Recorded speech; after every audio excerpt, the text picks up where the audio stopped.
صدر ٹرمپ نے کہا ہے کہ 8 مہینوں کے دوران امریکہ میں کوئی غیر قانونی طور پر داخل نہیں ہوا ہے۔ ان کی انتظامیہ نے غیر قانونی تارکین وطن کو امریکہ میں آنے سے روک دیا ہے۔ انہوں نے دعویٰ کیا کہ 1 سال پہلے معیشت بے جان تھی، لیکن آج کروڑوں کی سرمایہ کاری ہو رہی ہے۔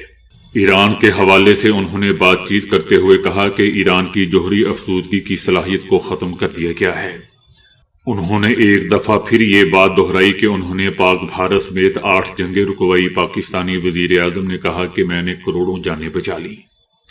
صدر ٹرمپ نے ایران پر حملہ نہ کرنے کے فیصلے کے بارے میں بات کرتے ہوئے کہا ہے کہ کسی نے انہیں ایران پر حملہ نہ کرنے کے لیے قائل نہیں کیا۔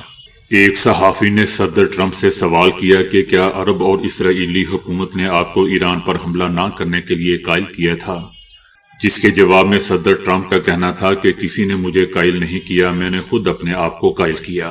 ٹرمپ کا مزید کہنا تھا کہ گزشتہ روز ایران میں 800 افراد کو پھانسی دی جانی تھی، لیکن کسی کو پھانسی نہیں دی گئی، اس کا بہت بڑا اثر پڑا۔ صدر ٹرمپ نے دوستوں حیرت انگیز طور پر ایران کا شکریہ ادا کرتے ہوئے کہا کہ وہ اس بات کی قدر کرتے ہیں کہ کل جن افراد کو پھانسی دی جانی تھی اب ایرانی قیادت انہیں پھانسی نہیں دے گی۔ یہ بھی یاد رہے کہ گزشتہ روز امریکی اخبار نیو یارک ٹائمز نے دعویٰ کیا تھا کہ اسرائیل کے وزیر اعظم نیتن یاہو نے امریکی صدر ٹرمپ سے ایران پر ممکنہ امریکی فوجی حملہ مؤخر کرنے کی درخواست کی تھی۔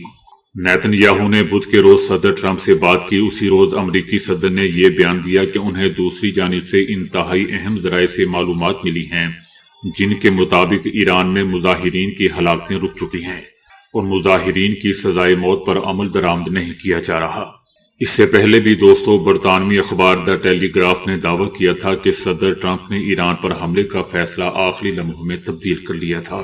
ٹیلی گراف نے اپنی رپورٹ میں کہا تھا کہ یہ تبدیلی خلیجی ملکوں کی سفارتی کوششوں کے باعث عمل میں آئی تھی۔ سعودی عربیہ، قطر اور عمان نے امریکہ سے ہنگامی مذاکرات کیے اور صدر ٹرمپ کو فوجی کارروائی مؤخر کرنے پر یہ کہہ کر آمادہ کیا کہ ایران کو اپنے اچھے عمل کا مظاہرہ کرنے کا موقع دینا چاہیے۔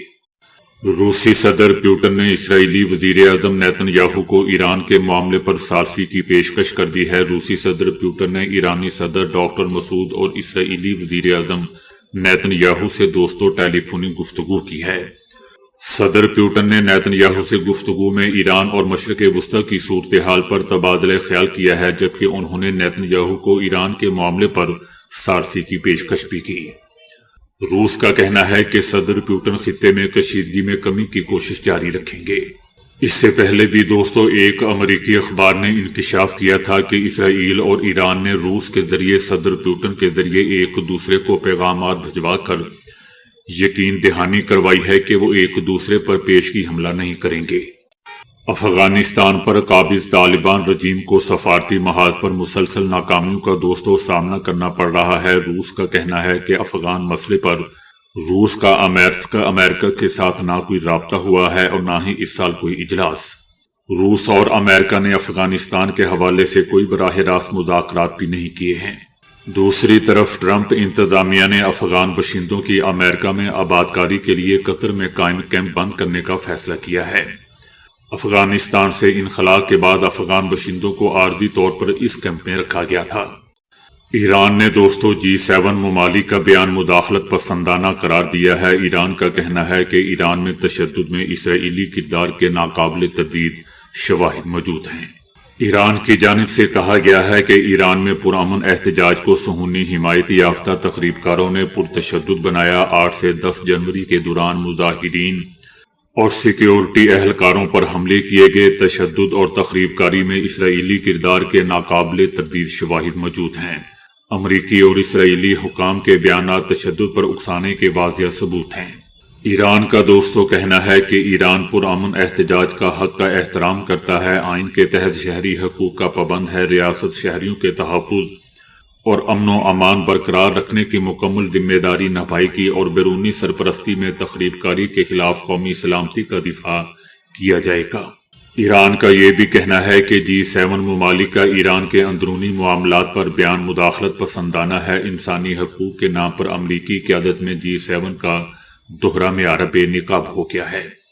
G7 ممالک خود انسانی حقوق کی سنگین خلاف ورزیوں کے مرتکب ہو رہے ہیں۔ ایران کا دوستو یہ بھی کہنا تھا کہ فلسطینی عوام کی نسل کشی میں G7 ممالک اسرائیل کے ساتھ براہ راست شریک ہیں۔ G7 کو انسانی حقوق پر کسی کو لیکچر دینے کا اخلاقی جواز حاصل نہیں۔ ایرانی قوم 2025 میں اسرائیلی حملوں میں شہری اموات کو فراموش نہیں کرے گی۔